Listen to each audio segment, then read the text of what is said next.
Assalamualaikum warahmatullahi wabarakatuh. Nama saya Fadila Adawiyah Filiani dengan NIC CP205. Saat ini saya akan membahas mengenai hak dan akses pada ODO.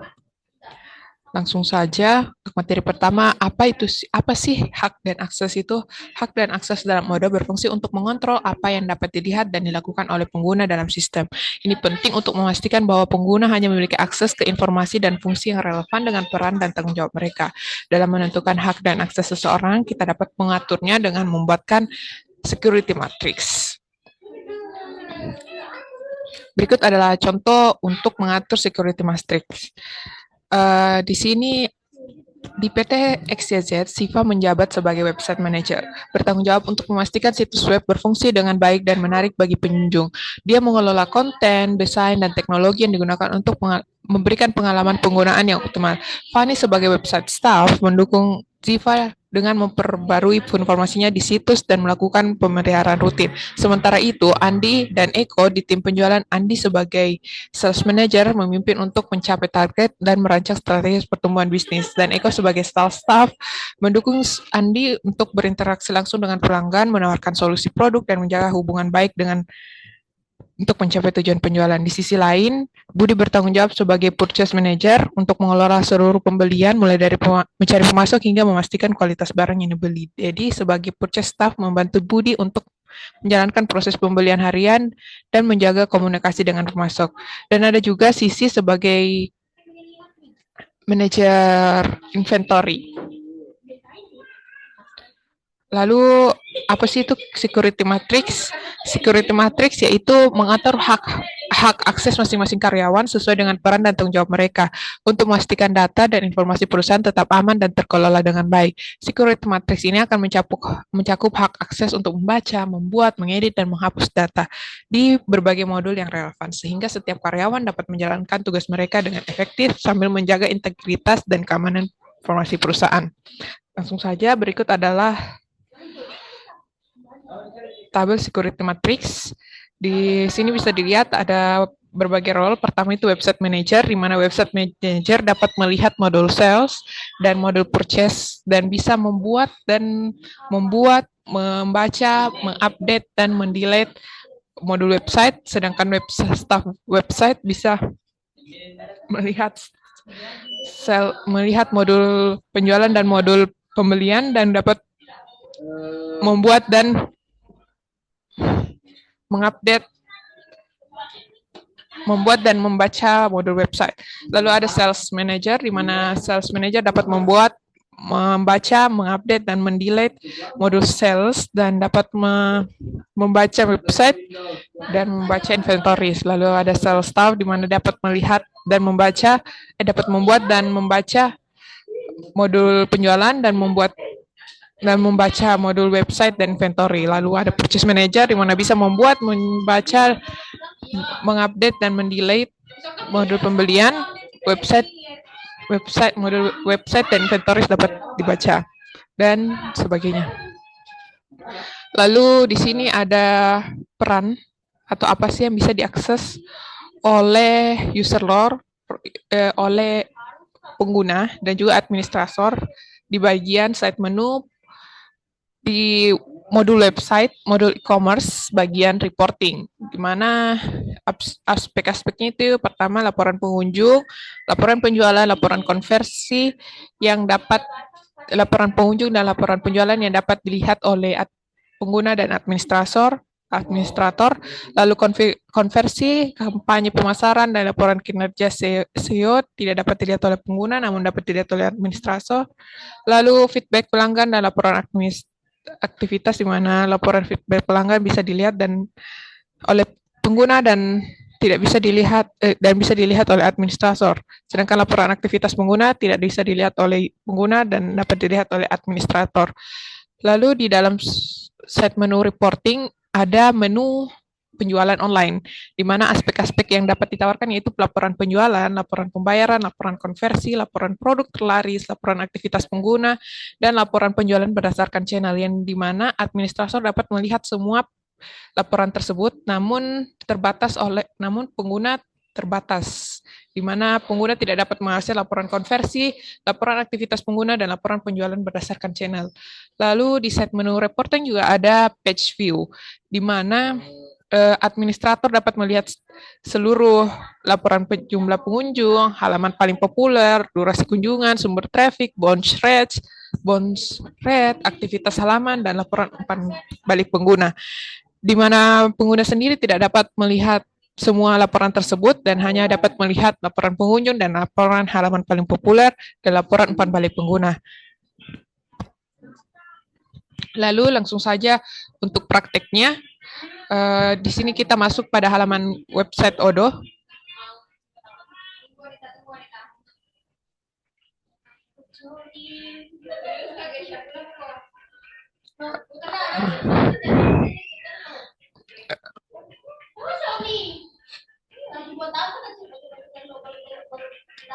Pertama kita buat dulu mengenai security matrix yang tadi kita buat, skenario yang tadi kita buat, di mana tadi ada Ziva, Fani, Andi, Eko, Budi, Dedi, dan Sisi, di mana kita harus membuat nama dan login dan passwordnya untuk user tersebut dapat mengakses order tersebut. Lalu kita masuk ke setting untuk mengimport data tersebut, lalu ke user dan company, lalu user. Di sini kita diberi dua pilihan, di mana kita dapat membuat akses untuk user, bisa ditekan new, lalu mengisi nama, email, user type, sales manager, dan lain sebagainya. Lalu bisa juga kita mengimport data langsung dari yang tadi kita bikin. Lalu upload file, lalu pilih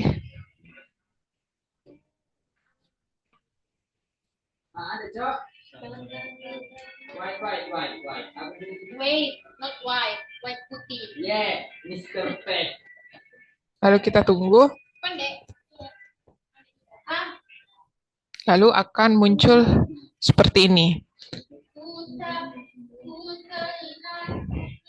Lalu kita tes untuk apakah ini sudah benar atau tidak. Oh, baik, kita lanjut. Kita masuk ke user and company, terus import record, terus upload file, terus hak dan akses. Pilih filenya, nama yang saya gunakan yaitu hak dan akses.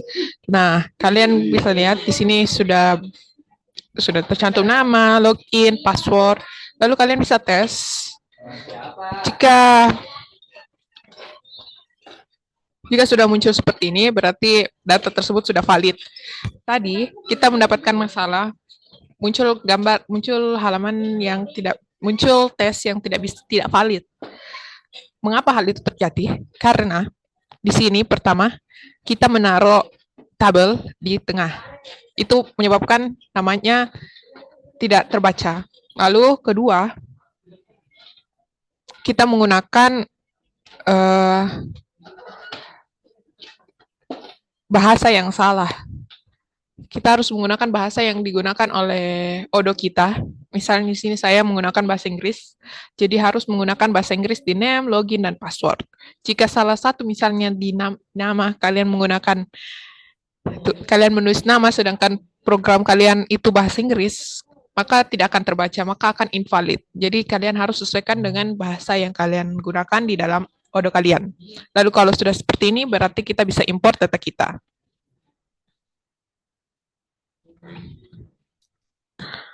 Lalu sudah muncul Andi, Budi, Dedi, Eko, dan Fani, dan Ziva. Lalu kita bisa atur sesuai dengan security matrix yang kita buat tadi.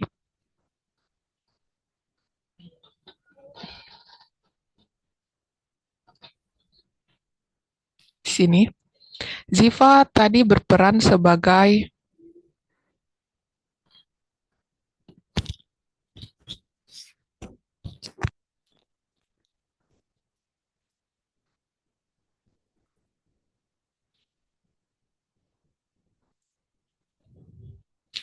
menjabat sebagai website manager. Lalu kita ganti Di sini user type-nya itu internal user. Lalu karena dia tidak berhubungan dengan sales, maka dikasih kosongkan. Dia juga tidak berhubungan dengan service, maka dikosongkan. Dia juga tidak berhubungan dengan accounting, maka dikosongkan. Dia juga tidak berhubungan dengan inventory, maka dikosongkan. Lalu dia berhubungan dengan marketing. Lalu user dan surveinya yaitu administrator.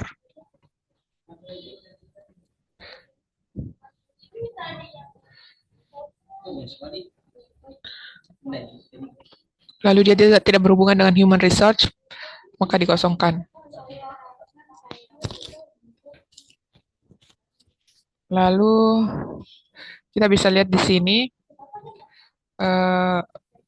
content creation itu multi-currency. Apakah dia berhubungan dengan menggunakan currency yang berbeda, misalnya perusahaan ini menjual barang juga ke Amerika sehingga menggunakan currency USD, bisa kita kasih seperti ini. Lalu kalian bisa multi-currency itu apakah dia adalah administrator. Namun di sini dia bukan menjabat sebagai administrator atau pemilik atau manajer petinggi, maka bisa dikosongkan. Lalu kita save manually. Begitupun juga dengan data-data karyawan yang kita punya. Kita bisa kembali. Ada Fanny tadi, Sisi. Kita juga ubah di sini. Fanny sebagai website staff, maka tidak berhubungan dengan sales, tidak berhubungan dengan service, tidak berhubungan dengan accounting, inventory, marketing dia berhubungan, namun di surveinya dia sebagai user. Lalu administrator tidak berhubungan, lalu di sini kita bisa save. Lalu bisa kita ubah untuk Sisi sebagai manajer inventory. Di sini kita bisa ganti sales, dia tidak berhubungan dengan sales. User, accounting, inventory dia berhubungan sebagai administrator.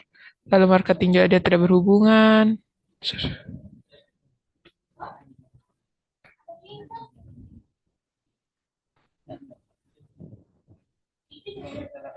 Lalu save manually. Lalu kita bisa ganti echo juga.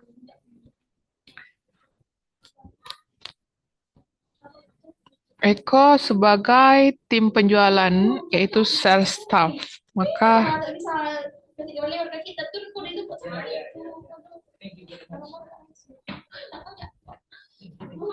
user tapi sebagai al dokumen, lalu administrator.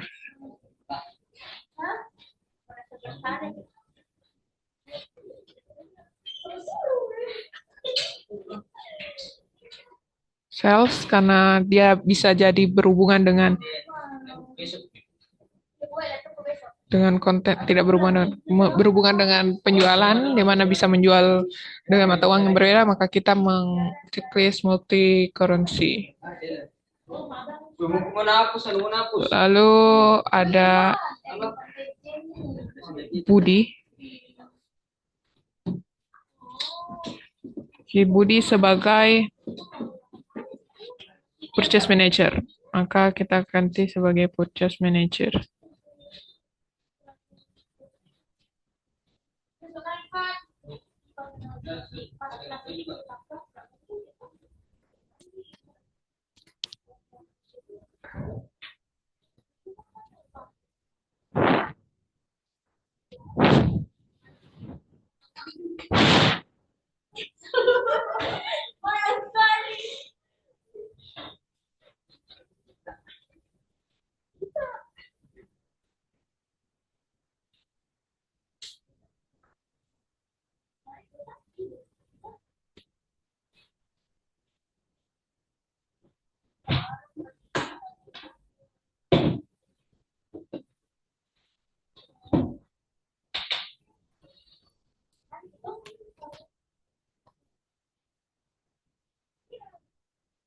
Lalu Andi yang terakhir.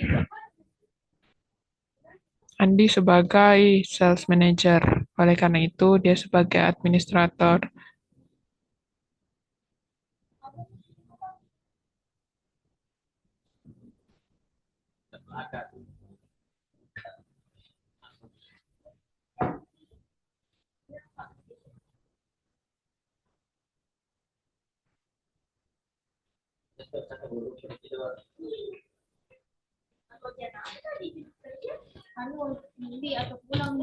Lalu kita sudah membuat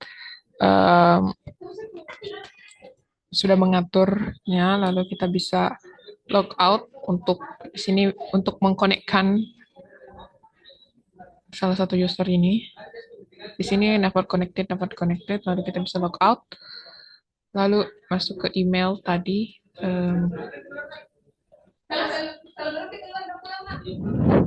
Misal Siva. Ya, Gana. Lalu login. Gana. Ya. Lalu bisa dilihat di sini karena dia website manager, dia bisa mengatur semua yang berhubungan dengan website. Seperti ini. Seperti mengedit, membuat, dan itu saja dari saya. Terima kasih. Dan selamat pagi, siang, dan sore, dan malam.